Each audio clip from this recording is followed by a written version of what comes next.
Today I'm going to show you how to make Haitian Pikliz. Now, Pikliz is a very, very spicy coleslaw. Well, in my opinion, it's very spicy. My Haitian friends, they beg to differ. They think it's actually delicious. They never tell me it's too spicy. To be honest, a friend of mine told me that I could add a little bit more heat. So I ended up putting a quarter cup of my own hot sauce into the Haitian Pikliz, and he said it was perfect. So let's get into it. We're going to start first with chopping up all of the vegetables, and then we will move on to the liquid. We're going to first start by cutting up our peppers. Sorry, I draw a blank sometimes. that's just who I am. Okay, so we're going to do half of a green, half of a red.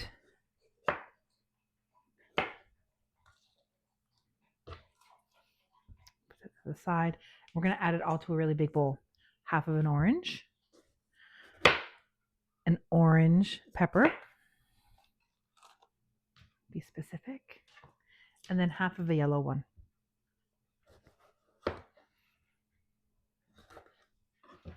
I washed all of these, by the way.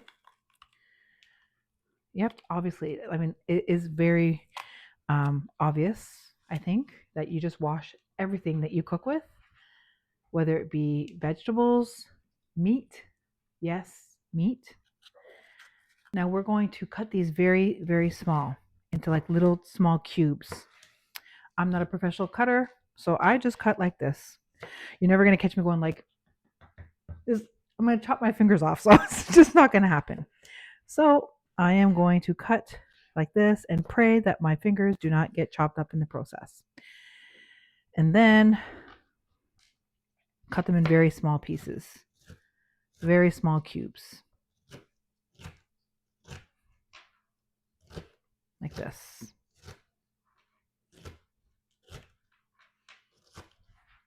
And when it gets to the very end, I'm always like, oh God, please don't cut myself. Okay. So because I'm a slow cutter, I'm not going to put you through the torture of watching me cut all of these. Again, with the orange pepper, we're just going to slice that up like this and then cut them in small little squares, just like the green one here. Moving on to the yellow one, same thing, like these two. You can see the trend here. Yeah. And then finally the red pepper. Slicing them up in little slivers again. I'm always amazed to watch people like cut. I know they do something like with their knuckles so that they don't chop their fingers off, but you know, I'm not a professional. I've been cooking for 30 years, but not like one of those like culinary type of chefs, I guess you could say. Like that, to match my very colorful peppers over there. So now all of our peppers are chopped. We're going to put that in this big bowl. And now we're going to chop up our cabbage. The recipe calls for half of a cabbage, but because this cabbage is so little bit, I'm going to use probably the whole cabbage because it's just little. Once I cut up this cabbage properly, like take the core out, we're going to use the grater and we're going to grate the cabbage and put it into that bowl with the peppers. And I will put that in kind of like a, I can't, like a, what is this called again? So here I have it cut it in half, and I have kind of like a little trick. I slice it kind of like on an angle, like almost like a triangle. And usually the core comes out pretty easy that way. Well, I guess I missed a little bit, but you get the idea. You get the idea. I just didn't do it long enough, I guess. I love cabbage, like raw cabbage. Especially like the middle part. Like when you get like the really crunchy parts on the inside is my favorite. Try that again on the side. I washed my cabbage, by the way. Let's make it kind of like mangling it up. But anyway, it's good enough. We're going to grab that and put that in the grinder and start grinding it up. I'd probably use like a piece like on this side. It's kind of awkward to hold, and start grinding it. And you'll see it's coming out very nicely and very small. You don't have to do this if you don't want to. You can just chop it up if you want. But this makes it a little easier. And I'm and I'm realizing that I'm saying grinding when really we are grating it. So yeah, I caught myself on that one. We are grating the cabbage like this. There you go. Yeah. Well, English is not my first language, but I can't use that as an excuse because I speak English every day. Okay, so here's the second piece. I have a glove now because I noticed that as I'm grating the cabbage, that seems like I must have nicked myself somehow. So to be safe, I'm using the glove. I don't realize how dangerous a grater could be. Just put your hand right into it. Anyway, this is one small cabbage, or half of a large cabbage, I guess. We're now going to add this into the same mixture as our peppers. I'm going to peel 3 carrots. I've got 3 carrots here. We're going to peel them.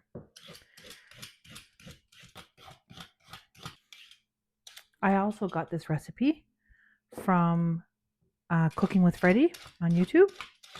She has great content. I'm going to go wash these. It's been washed. I'm just going to clean this up. We're going to cut off the ends.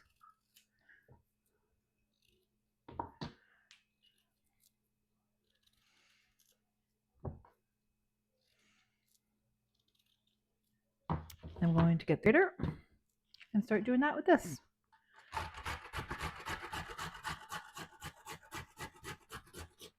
We'll do that with all 3. Okay, all 3 carrots have been ground up.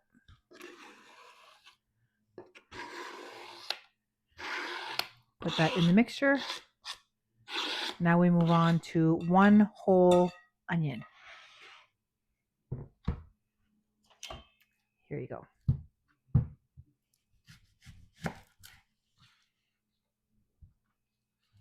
I always take the first layer off of the onion. I don't know if that's something everybody does, but I like to take the first layer off. Like the actual, maybe people think that's wasteful, I don't know, but I like to take the first layer off.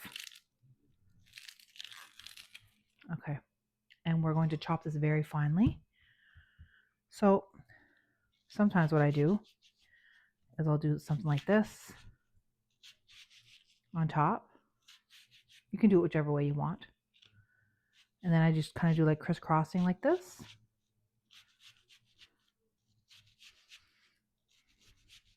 Sometimes I just slice it like this, or I grab it and I slice it like this. Again, I'm not a professional with these chopping of the onions and all that stuff. I do it as best as I can to save me from chopping my fingers off. Slice it like this to get it even smaller. Surprisingly, I was speaking too soon. I was going to say surprisingly, it's not bothering my eyes, but as soon as I said surprisingly, it was like, nope, I'm getting you anyway. Oh, I hate that. Now put that in the bowl as well.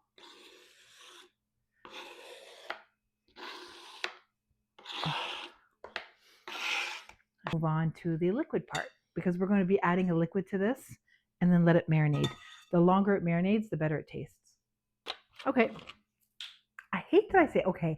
I notice that I say okay after every clip. So if you catch me doing that, I apologize in advance. I try to edit it out, but anyway. So we're going to add 1.5 cups of vinegar. There you go. So 1 cup of water. You can put either 1 whole lime or 3 tablespoons of lime juice. I ran out of my limes when I was making griot, so I'm going to use lime juice. I'm going to add 3 tablespoons of lime juice. Doesn't have to be exact. It could be a little bit generous if you like that flavor. 2 cubes of this Maggi one here. It has to be like the crumbly one. I'm just gonna crumble that in there. I had already pre-opened them because they're just so hard to open. So crumble that in there. 1 tablespoon of all-purpose seasoning. 4 Scotch bonnet peppers, washed. Add that in there. And then 1/4 cup of my hot sauce. I have a video showing you how to make my hot sauce. So 1/4 cup goes in there. Blend, blend, blend. All right.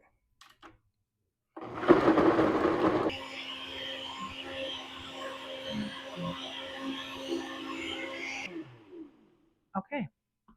It's all done. I don't want to get too close because when you smell the pepper, my God, it just gets into your lungs. You know what I'm saying? I'm sure you know what I'm saying. It's like instant cough. It's like opens up all of your airways. Okay, I'm going to put that to the side. Okay, so now we're just going to pour that all over the Pikliz. Whew, I can smell it already.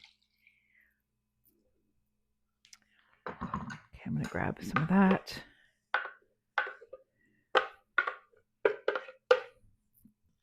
And you mix that all up nicely.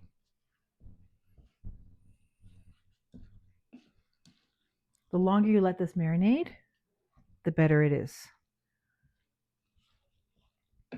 I think this can last up to 6 months, I've been told.